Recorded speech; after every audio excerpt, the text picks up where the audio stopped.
Assalamualaikum warahmatullahi wabarakatuh. Halo, saya Nurlaili.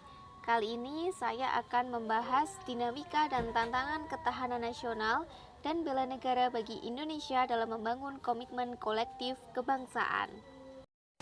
Ketahanan nasional sebagai kondisi akan selalu menunjukkan dinamika sejalan dengan keadaan atau objektif yang ada di masyarakat kita.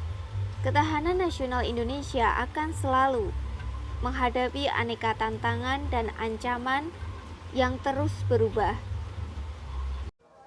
Yang dimaksud ancaman ialah setiap usaha dan kegiatan, baik dari dalam maupun luar negeri, yang dinilai membahayakan kedaulatan negara, keutuhan wilayah negara, dan keselamatan segenap bangsa. Pengalaman sejarah bangsa Indonesia telah membuktikan pada kita bahwa konsep ketahanan nasional kita terbukti mampu menangkal berbagai bentuk ancaman sehingga tidak berujung pada kehancuran bangsa atau berakhirnya NKRI. Setidaknya ini terbukti pada saat bangsa Indonesia menghadapi ancaman komunisme tahun 1965 dan politik pada tahun 1997 sampai 1998. Sampai saat ini kita masih kuat bertahan dalam wujud NKRI. Meskipun kita memang harus belajar dari gagalnya mempertahankan Timur Timur atau Timur Leste yang memilih merdeka pada tanggal 19 Oktober 1999.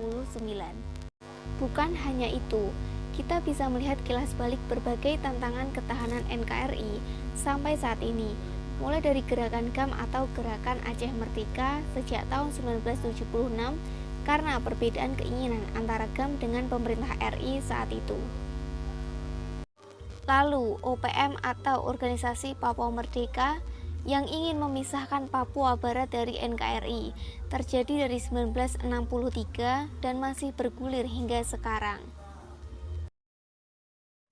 Bahkan Pilpres 2019 saja mampu membelah negara bak lautan yang menjadi dua.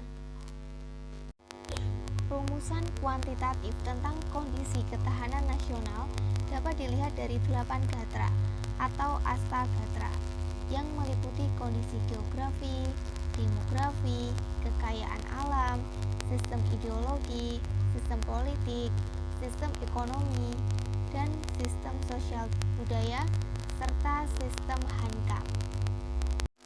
Lantas, bagaimana kondisi ketahanan nasional Indonesia saat ini? Saya berusaha mencari di tahun 2021, tetapi sayangnya belum ketemu. Jadi saya akan menampilkan yang 2020.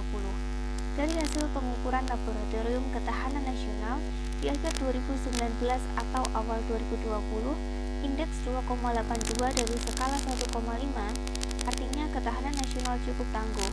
Kita lihat pengukuran selanjutnya. Dari angka 2,82 ada penurunan hingga 2,70 dalam waktu beberapa bulan atau Juni 2020, kata tenaga profesional Lembaga Ketahanan Nasional atau Lemhanas, Deden Umar Daihani dalam forum diskusi Gubernur Lemhanas RI dengan pemimpin redaksi media massa di Jakarta Kamis 26 bulan 11.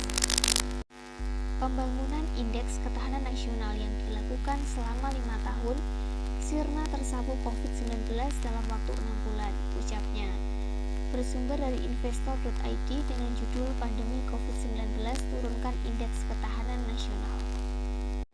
Sebagai generasi muda, tentunya menghadapi berbagai tantangan yang lebih sulit dibanding para pendahulu kita.